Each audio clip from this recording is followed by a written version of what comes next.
بسم اللہ الرحمن الرحیم۔ ہبا کے بیسک پرنسپلز کے حوالے سے بات یاد رکھیے گا کہ ہبا کے بنیادی طور پر 3 انگریڈینٹس ہیں۔ نمبر 1 یہ ہے کہ ہبا کرنے والے کی جانب سے پیشکش، آفر۔ نمبر 2 جس کے حق میں ہبا کیا جا رہا ہے اس کی طرف سے ایکسیپٹنس، قبولیت۔ اور تیسرا انگریڈینٹ ہے ہبا کے تحت قبضہ، ڈلیوری آف پوزیشن۔ اب ڈلیوری آف پوزیشن ہبا کا سب سے اہم جز ہے، جس کے بغیر ہبا جو ہے وہ کالعدم ہو جاتا ہے۔ اس بات کو انٹرپریٹ کیا گیا تھا 2017 CLC نوٹ 57 پیج 65 میں۔ کوئی بھی ہوش مند شخص زبانی طور پر اپنی جائیداد ہبا کر سکتا ہے، تحریر ضروری نہیں ہے، لیکن اگر اس کو تحریر کر لیا گیا تو انڈر سیکشن 17 رجسٹریشن ایکٹ 1870 اس کو رجسٹرڈ کروانا مینڈیٹری ہوگا۔ اس بات کو انٹرپریٹ کیا گیا 2017 CLC پیج 839 میں۔ اگر کسی ہبے کو ثابت کرنے کے لیے اس ہبا کو تحریر کرنے والا، تحریر کنندہ، جن گواہان کے سامنے وہ ہبا مکمل ہوا، offer acceptance of delivery of position ہوئی، اور جس نے وہ لکھا، سبسکرائبر، اسٹامپ فروش، جب ان کو ہی پیش نہیں کیا گیا تو پھر ہبا ثابت نہیں ہوگا۔ اس بات کو انٹرپریٹ کیا گیا 2017 نوٹ 57 پیج 65 میں۔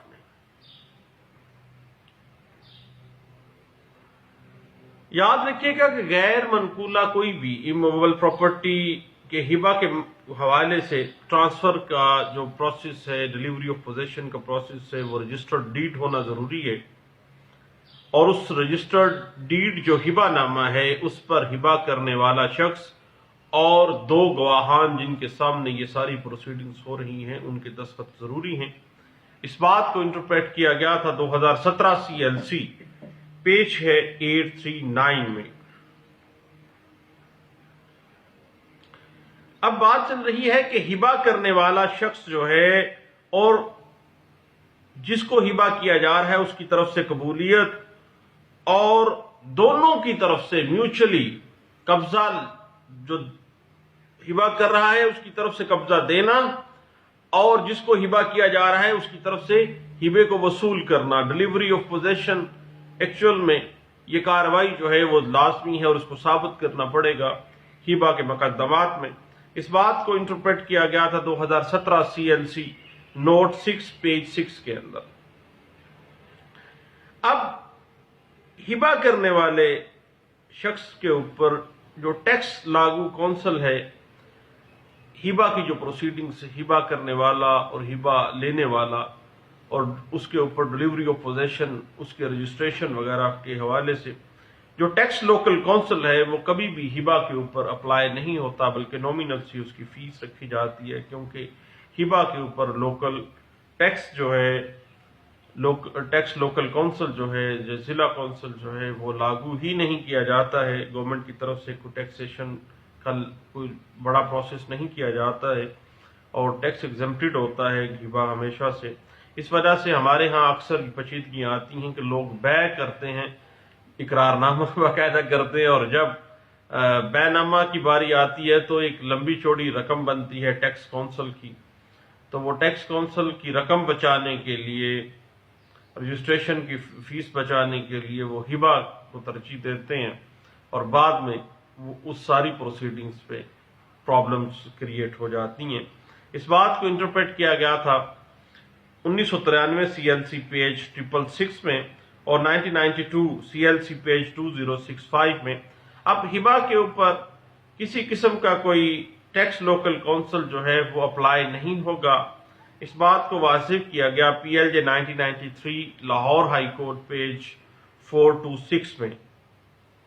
اب ہبا کی جو بیسک انگریڈینٹس ہیں، offer acceptance and delivery of position, یاد رکھیے گا کہ ہبا میں سب سے اہم چیز ہے ڈلیوری آف پوزیشن، جس کو آپ نے ثابت کرنا ہے کہ ڈیلیوری آف پوزیشن کس طرح سے ہوئی ہے، ادروائز ہبا جو ہے وہ اپنا وجود نہیں رکھے گا۔ اس بات کو انٹرپریٹ کیا گیا 2015 YLR پیج 1905 میں، اس بات کو انٹرپریٹ کیا گیا تھا۔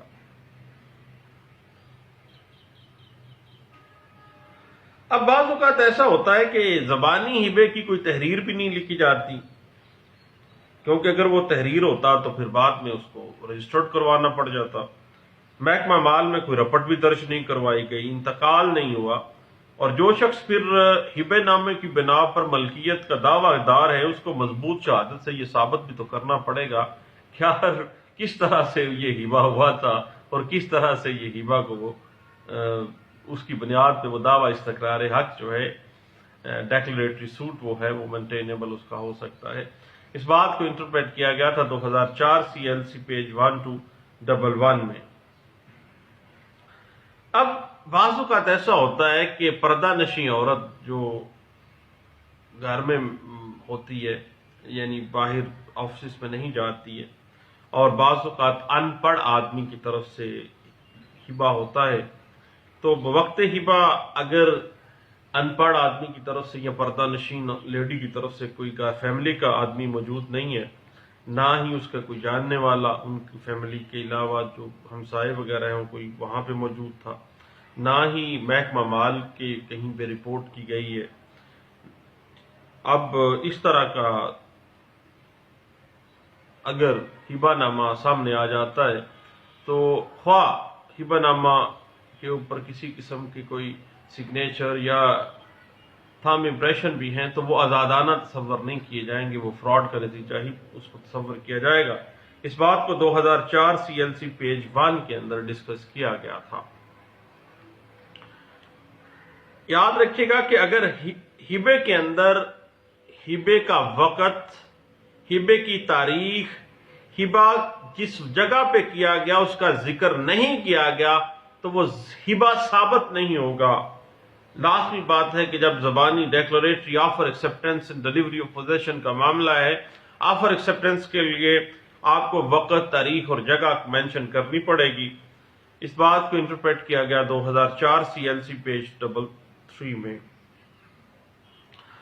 اب باپ نے اگر تملیک کر دی، اپنے ایک وارث کو ہبا کر دیا ہے، تو ایک بندہ اپنے جائز وارث کو ہبا کر سکتا ہے، اور اس بات کو انٹرپریٹ کیا گیا PLD 2004 supreme court of Pakistan page 520 میں۔ اب بات آ جاتی ہے، بعض اوقات ایسا ہوتا ہے کہ وارثان کو محروم کرنے کے لیے، خواتین کو محروم کرنے کے لیے پراپرٹی میں سے بیٹوں کے نام پہ ہبا کر دیا جاتا ہے، تو ایسا گفٹ جس میں دوسرے وارثان کو محروم کر دیا گیا ہو حق وراثت سے، تو سوٹ کے اندر جو بینیفیشری ہے اس ہبے کا، اس نے یہ ثابت کرنا ہوتا ہے کہ جو ہبا وہ کلیم کر رہا ہے، جو اس نے رجسٹرڈ کروایا ہے وہ درست ہے۔ اس بات کو 2005 CMR پیج 135 میں ڈسکس کیا گیا تھا۔ اور ایک بڑی ٹیکنیکل سی بات ہے کہ خاوند کی طرف سے بیوی کے حق میں بطور حق مہر جائیداد کی اگر کوئی ہبا کیا گیا ہے تو اس کی رجسٹریشن کروانا ہبا کی ضروری نہیں ہے، صرف اور صرف نکاح نامے کے اوپر ذکر کر دینا ہی کافی ہوتا ہے۔ اس بات کو انٹرپریٹ کیا گیا 1985 CLC پیج 408 کے اندر۔ اب یاد رکھیے گا کہ جو ہبا ہے، گفٹ ہے یا تملیک ہے، اس کے بیسک انگریڈینٹس آپ نے اپنے سوٹ کے اندر ثابت کرنے ہوتے ہیں، ادروائز ہبا کبھی بھی ثابت نہیں ہوگا، اور بینیفیشری نے اس ہبے کی ویلیڈیٹی کو ثابت کرنا ہے۔ اس بات کو انٹرپریٹ کیا گیا 2002 CLC پیج 1865 میں، اور 2016 YLR پیج 1248 میں، اور 2016 YLR پیج ہے 1270 میں، اور 2003 SCMR پیج 1829 اور 2003 SCMR پیج ہے 1829 اور 2016 CLC پیج ہے 754 میں اس بات کو ڈسکس کیا گیا تھا۔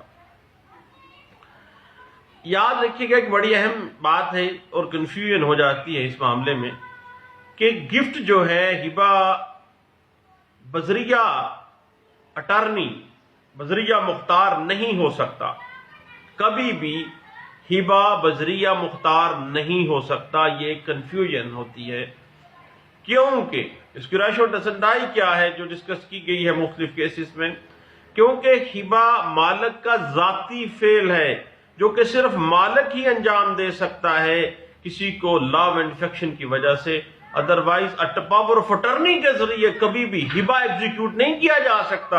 اور پاور آف اٹرنی کی بنا پہ اگر کوئی ہبہ کیا جا رہا ہے تو وہ نل اینڈ وائڈ ہے، اس کی قانون میں کوئی حیثیت نہیں ہے. اس بات کو انٹرپریٹ کیا گیا ہے 2016 کے اندر، P L D 2016 Lahore High Court page 287 کے اندر اس بات کو واضح کیا گیا تھا. اب گفٹ کے اندر ڈلیوری آف پوزیشن میں بوقت ہبہ کس کے پاس قبضہ تھا اور ہبے کے بعد ڈلیوری آف پوزیشن کس طرح سے چینج کیا گیا، کس طرح شفٹ کیا گیا، اس کو ثابت کرنا ہوگا.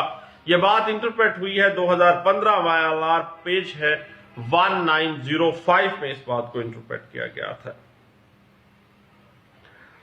یاد رکھیے گا اگر گفٹ کے وقت، ہبے کے وقت ڈلیوری آف پوزیشن ثابت نہیں ہوتی اور اس گفٹ کو چیلنج کر دیا جاتا ہے تو بھیا چونکہ گفٹ مکمل ہی نہیں ہوا ہے تو پھر گفٹ ہے کس چیز کا، اس کا کوئی وجود نہیں ہے. اس بات کو پی ایل جے 2006 لاہور ہائی کورٹ پیج 65 میں ڈسکس کیا گیا تھا. اور بعض اوقات ایسا ہوتا ہے کہ پھر بعض اوقات بیٹوں کے پاس پہلے ہی قبضہ ہوتا ہے باپ کی طرف سے اور وہ جعلی ہبہ نامہ تیار کروا لیتے ہیں. یاد رکھیے کہ محض ڈلیوری آف پوزیشن جو ہے وہ ہبے کو ثابت نہیں کر دیتا. اہم انگریڈینٹ تو ہے لیکن آفر ایکسیپٹنس بھی تو دیکھنی ہے. قبضہ کی منتقلی سے کبھی بھی ہبہ قانونی شکل اختیار نہیں کر سکتا، اس کے دوسرے انگریڈینٹس جو ہیں ان کو بھی ثابت کرنا ہے اور موٹیو کو بھی تو ثابت کرنا ہے. اگر زبانی ہبہ ہے، آپ نے اپنا وقت، اپنی ڈیٹ، اپنا ذکر، اپنے گواہان، یہ تمام چیزوں کو ثابت کرنا ہے. اس بات کو انٹرپریٹ کیا گیا 2018 کا ایک لینڈ مارک ججمنٹ ہے 2018 SAMR پیج 139 کے اندر اس بات کو انٹرپریٹ کیا گیا تھا. بعض اوقات ایسے ہوتا ہے کہ ہبہ کسی نابالغ شخص کو کیا جاتا ہے جو ابھی پوبرٹی میں نہیں آیا ہوتا، نابالغ ہوتا ہے، چھوٹا بچہ ہوتا ہے. تو نابالغ کو ہبہ کی صورت میں ڈلیوری آف پوزیشن کی ضرورت نہیں ہے، آفر ایکسیپٹنس ہی کافی ہوتی ہے کیونکہ ڈلیوری آف پوزیشن ممکن ہی نہیں ہے، وہ تو بیچارہ بچہ ہے.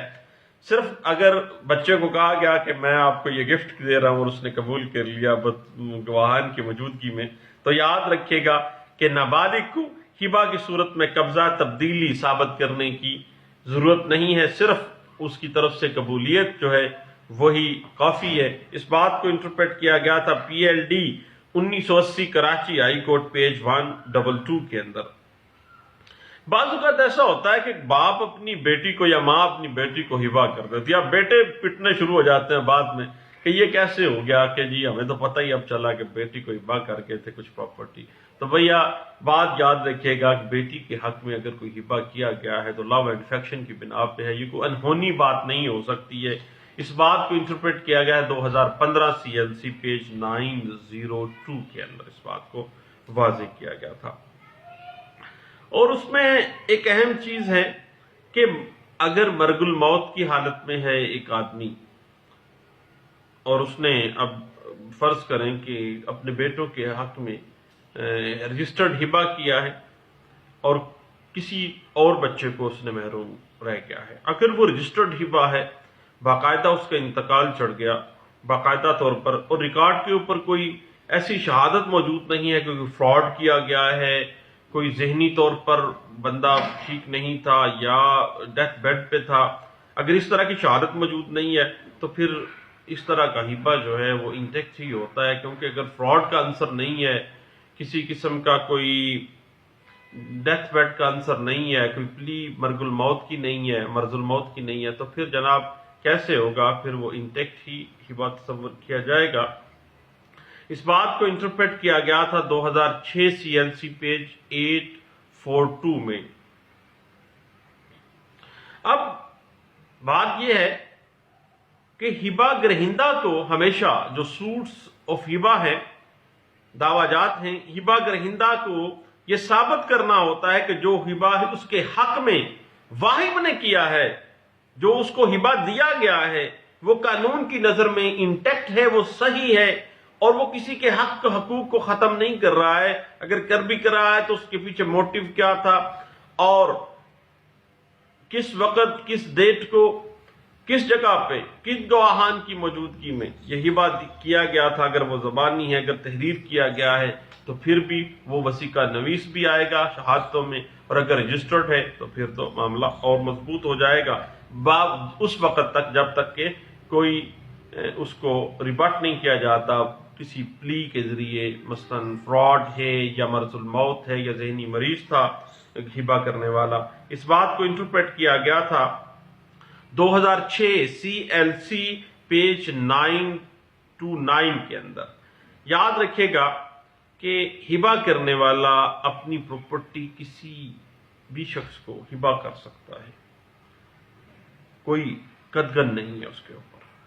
اس وقت تک کوئی قدغن نہیں ہے جب تک کوئی فراڈ کی پلی یا کسی قسم کی کوئی مرض الموت کی پلی یا ذہنی مریض ہونے کی پلی یا دھوکے، فراڈ، مس ریپرزنٹیشن کی پلی نہیں لی جاتی ہے۔ اس بات کو انٹرپریٹ کیا گیا تھا PLD 2006 supreme court of Pakistan page 15 کے اندر۔ اب رجسٹریشن کے حوالے سے یاد رکھیے گا کہ سیکشن 17 رجسٹریشن ایکٹ 1870 واضح کر دیتا ہے ان تمام ڈاکومنٹس کو جن کی رجسٹریشن مینڈیٹری ہے۔ اب کوئی بھی گفٹ ڈیڈ جس کی مالیت 100 روپیز سے زائد ہے اس کی رجسٹریشن مینڈیٹری ہے اور رجسٹرڈ ہونا قانونی ہے۔ رجسٹرڈ کے بغیر اس کی قانونی حیثیت ختم ہو جاتی ہے۔ اس بات کو انٹرپریٹ کیا گیا تھا اگر وہ ریٹن میں ہے تو اس کو رجسٹرڈ ہونا مینڈیٹری ہے، ادروائز جو ہے وہ رجسٹرڈ نہیں ہے تو قانون کے اندر بہت زیادہ قدغن لگا دی گئی کہ رجسٹرڈ ہونا قانوناً ہے، مینڈیٹری ہے، اور رجسٹریشن ایکٹ کے تحت وہ ایک ایکسیپٹیبل ڈاکومنٹ اسی صورت میں ہوگا اگر وہ رجسٹرڈ ہے۔ اس بات کو انٹرپریٹ کیا گیا تھا 1989 CLC پیج 2359 میں، اور رجسٹریشن آف ہبا جو ہے ڈیڈ کی صورت میں رجسٹرڈ ہونا مینڈیٹری ہے۔ اس بات کو 1989 CLC پیج 698 میں ڈسکس کیا گیا تھا۔ 1993 CLC پیج 132 کے اندر اس بات کو ڈسکس کیا گیا۔ اور اگر گفٹ ڈیڈ سادہ کاغذ پہ لکھ لی گئی ہے، اس کو رجسٹرڈ نہیں کروایا گیا تو اس کی قانون میں کوئی حیثیت نہیں ہے۔ پرانے زمانے میں زرعی اراضی کے بہت سے کیسز ہوتے تھے کہ بابا جی کا مرتے دم یا مرے ہوئے بابے کا بعض اوقات انگوٹھا لگا لیا جاتا تھا، تو جناب اگر وہ رجسٹرڈ ڈیڈ کوئی ڈیڈ بنا لی گئی ہے تو وہ رجسٹرڈ نہیں ہے تو قانوناً وہ قدغن ہے، قانوناً بار ہے، قانوناً اس کی ورث جو ہے وہ ڈیلیپیڈیٹڈ ہے، مشکوک ہے، فراڈ کا عنصر آ جائے گا۔ اب اس بات کو بڑے اچھے انداز سے ڈسکس کیا گیا تھا PLD 1985 ریونیو کیسز ہیں پیج 98 کے اندر اس بات کو واضح کیا گیا تھا۔ ہبا کرنے والا شخص اگر محمدن لا کے مطابق بھی دیکھا جائے تو کسی بھی شخص کو، کسی اجنبی بھی کو بھی کوئی شخص جو ہبا کر سکتا ہے، گفٹ کر سکتا ہے اپنی پراپرٹی، اور اس حوالے سے ڈسکس کیا گیا تھا اس بات کو 2008 CLC پیج 1457 کے میں اس کو ڈسکس کیا گیا تھا۔ اب بعض اوقات یہ ہوتا ہے کہ پاور آف اٹرنی دے چکا ہوتا ہے ایک آدمی، اب پاور آف اٹرنی جس شخص کو دی گئی ہے وہ تو ہبا نہیں کر سکتا، لیکن اصل مالک جو ہے اس کی جائیداد اس کے پاور آف اٹرنی نے اگر کسی کے نام پہ ہبا کر دی ہے تو بھئی اس پاور آف اٹرنی کی بنا پہ اس کو اختیار ہی نہیں ہے کہ وہ کسی کو ہبا کر سکے، کیونکہ ہبا کرنا مالک کا کام ہے، جو اس پراپرٹی کا حقیقی مالک و قابض ہے وہ تو اس نے تو چند معاملات کے لیے اس کو پاور آف اٹرنی دی ہوئی ہے۔ پاور آف اٹرنی جو ہے جس کو شخص کو دی ہے، اٹرنی جو ہے مختار ہے جو ہے وہ قطعی صورت مالک کی اجازت اور منظوری کے بغیر جو ہے وہ آگے ہبہ نہیں کر سکتا. اگر وہ کرتا ہے تو ایسا ہبہ کالعدم ہے، قانون میں اس کی حیثیت کوئی نہیں ہے اور وہ کالعدم ہوگا، فسخ ہو جائے گا. اس بات کو لاہور ہائی کورٹ میں ایک لینڈ مارک ججمنٹ میں ڈسکس کیا گیا تھا، اور پی L D 2014 Lahore High Court page 471 میں اس بات کو بڑے ہی اچھے انداز سے ڈسکس کیا گیا تھا. دعاؤں میں یاد رکھیے گا. Thank you. اللہ حافظ.